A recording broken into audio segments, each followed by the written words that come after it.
We're going to join them in this collective moment, in a moment of silence, to remember the passage of Proposition 8 in California, and to say that our thoughts and prayers are with those families who lost loved ones and homes last night by the devastating storms in our state. So we'll now observe a moment of silence for both.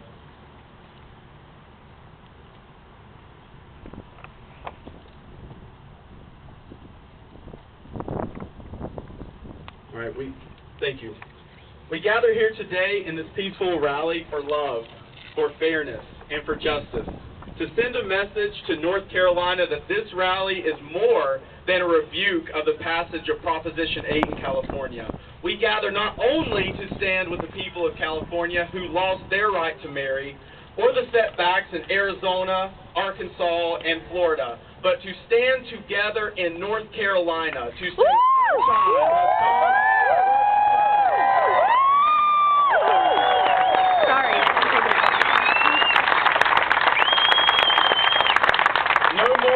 no less.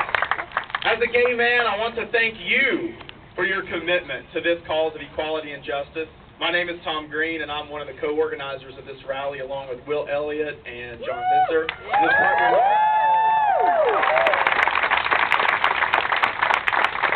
We welcome you to our state's capital, the seat of government, where we're going to send our message loud and clear to our state and nation that the time for injustice is over.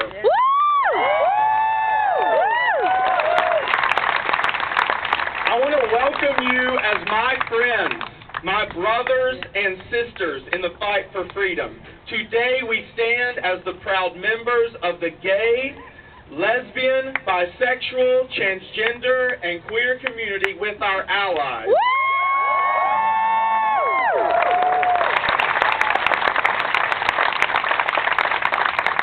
Shoulder to shoulder, hand in hand, and say as one people with one voice on one accord that discrimination against us must end now. Yes! Not 2 or 4 years in the future, but now, this hour, this day, this time. We are tired of separate but unequal. We are tired of our lives being propositions and the disappointments of being denied our equal and God-given rights. We're tired of our creative contributions to this society, and in return being told over and over again, you must sit down, you must shut up, and enjoy your second-class citizenship. Today is the end.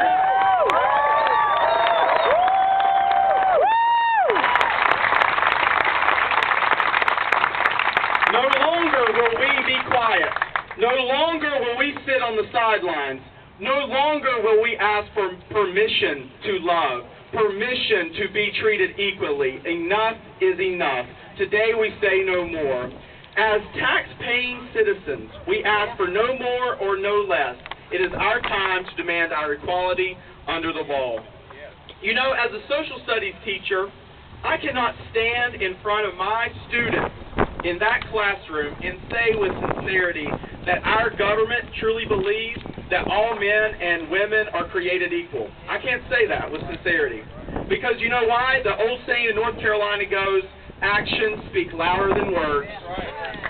After the events the past few days, seeing the results from the elections roll in from Arkansas, Arizona, and Florida, and of course, California, seeing the setbacks and glaring inequalities that we face, this is more than a protest against Prop 8.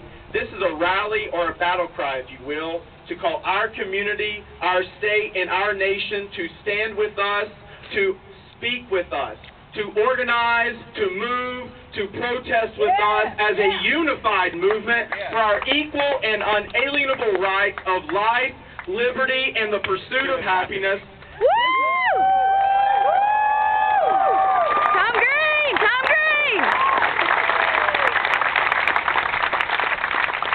This is the one of many protests and rallies to come, so I hope you're ready, and we promise you that. This is the new civil rights movement, and I ask you to join with us in our sustained call for freedom.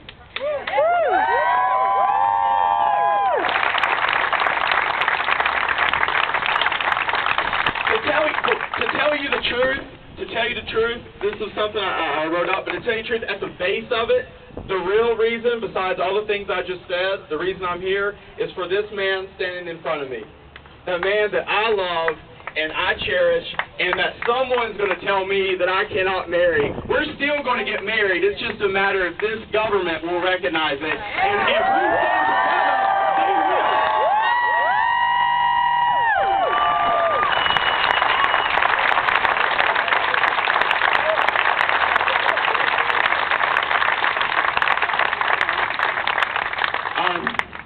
I'd like to introduce one of my co-organizers. He's going to speak next. So, Will, if you would just come up and say a few words. But we're going to have a couple of speakers coming up. But thank y'all again.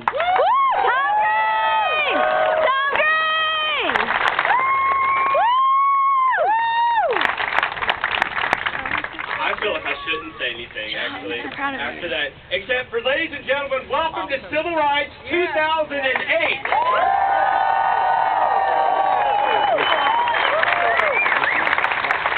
Just a second to look around you and look at all of these faces out here today supporting marriage, supporting equality amongst all of us, as Tom was saying. In North Carolina, this is the single largest gathering for LGBTQ rights in North Carolina history. It's today, and it only started 4 days ago.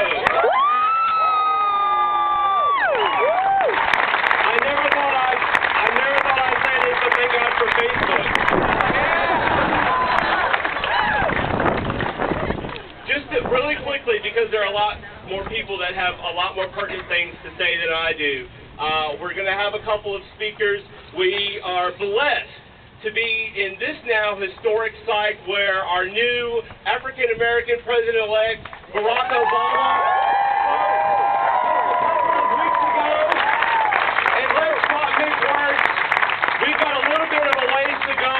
on some particular issues, but if it wasn't for that grassroots, for that enthusiasm, for gathering the passion and enthusiasm of these people, we're just taking that and we're running with it. And that, I believe, is in part of why we're here today and why we have 1,400 people out here today for North Carolina equality. So I want to thank him and you guys for that as well.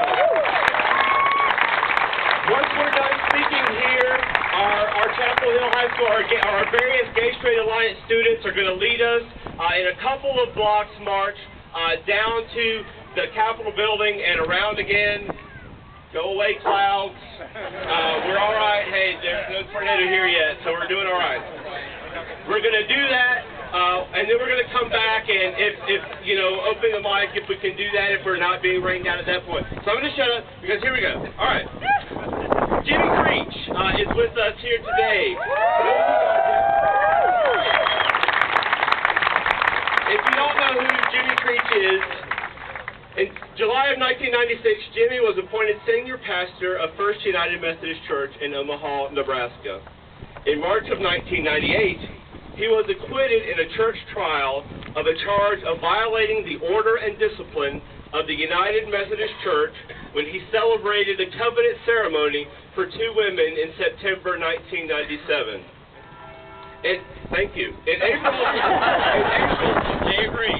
of 1999, Jimmy celebrated the holy union of 2 men in Chapel Hill, North Carolina. New charges were brought against him, and a second church trial was held on Grand Island, Nebraska, in November 17th. A jury declared Jimmy guilty of disobedience to the order and discipline of the United Methodist Church and withdrew his credentials for ordination. Ladies and gentlemen, Jimmy Creech.